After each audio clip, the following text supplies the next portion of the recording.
Hi everybody. I'm making this quick because I haven't been around, and but I do have plans for my next video, which will tie into why I haven't been it's been a while.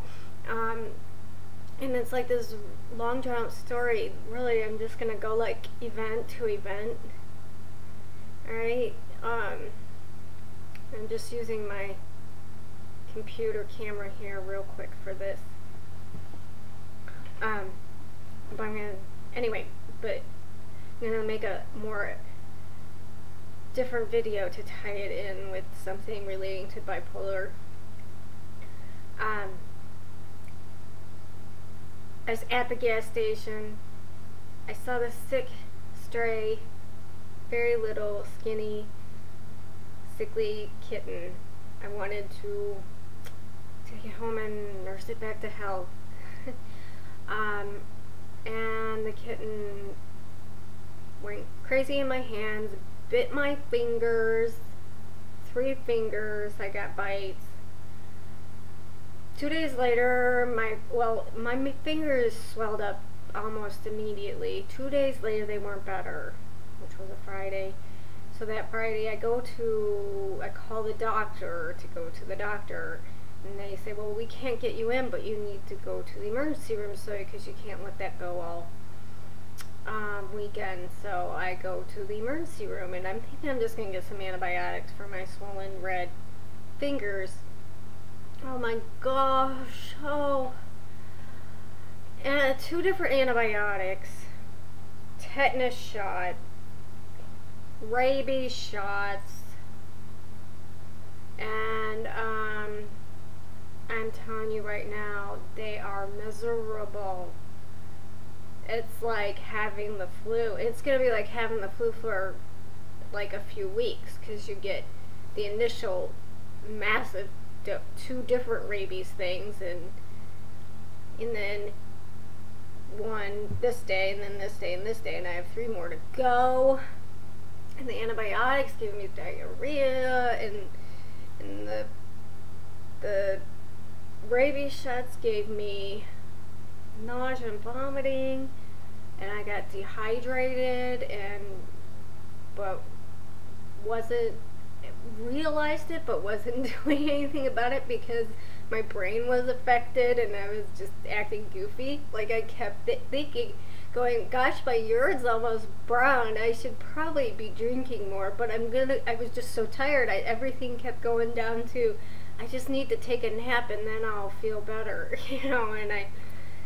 and so that's exactly what I was doing yesterday morning. I was taking a nap, and my apartment manager knocked on the door to get a piece of paper that she needed, which I've already given her, but sure, I'll give it to you again. But then while I was standing there talking to her, I almost like passed out, and she was like, maybe you should sit down. Excuse me, but I think like the part of the rabies shot things is making my nose run, and I just don't always have a tissue with me. Yeah, I know, it's gross. And so poor woman, I'm all like, she's like, you should sit down. She had to call an ambulance, and I had to stay in the hospital overnight to get IV fluids, and and I was like, I had this horrible massive headache, and I was throwing up. It was splashing everywhere. It was just miserable. And so first of all, I have to say that I knew better. I know how to handle cats, but my heart leapt in front of my brain, and I know, yeah. So let me learn the lesson for you. When you get that heart leap for a dog or a cat, back up, stop, think about what you're doing, have a helper, get a towel, thick gloves, if you can't, just call someone else. You know, it's not worth it. I mean, it would have been beautiful. It was a beautiful kitten, a Siamese with the electric blue eyes, and but they had already trapped a littermate of it, and it had had a bad staph infection, and it was just a mess. And now this little town that knows when everybody sneezes knows me as the cat bite lady. And in the hospital, you know, it was the town, the guy, the old cop, that's his beat, I guess, the animal control guy, and this old cop. And he's like, I've never had to do a report on a cat bite before.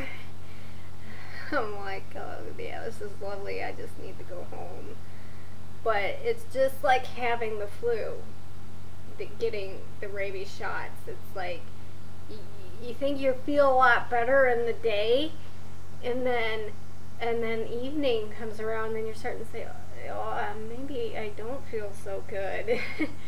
And then nighttime comes the headache and the nausea and the sweats and stuff. So and I have 3 more to go, and I kind of try to talk out of them with the doctor that discharged me this morning. You know, but my blood pressure was low and my potassium was low and my urine was dark, so they had to pump fluid in me and the IV infiltrated. If you've never had potassium in an IV infiltrate, in all that burn. And anyway, how am I going to tie this into bipolar disorder? I'm going to talk more about this. When I did go to the ER, I kept emphasizing the fact that I was on lithium and that I had diarrhea and I'd been having nausea and wasn't able to drink because lithium toxicity can happen when you're dehydrated. And I was saying this to everybody I ran into, and luckily I in the ER, finally, as we were about to go to my room, I had the mind to ask them, did they check a lithium level? Because they just kept saying labs. Your labs were this, your labs were that, and they're like, no. I'm like, well, they probably should. And you know, because the symptoms of signs and symptoms can be somewhat like I was having, you know, like nausea and vomiting and stuff. But I need to brush up a little bit more on lithium toxicity before I start talking like a like I know what I'm talking about, because I didn't have to really worry about it before. I just remember I was just remembering how I had been talking about eating disorders and my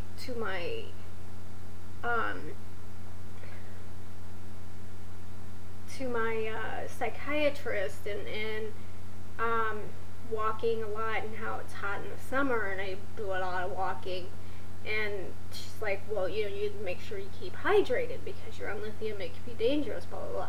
So that's how I'm going to tie it in, because that is something that is important, because a lot of us are taking lithium. But my lithium level was fine, so luckily that wasn't yet another problem on my plate.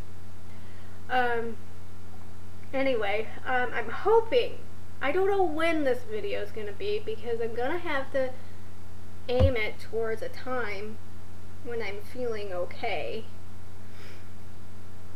because when I feel sick, I can't think right or organize. I'm dizzy and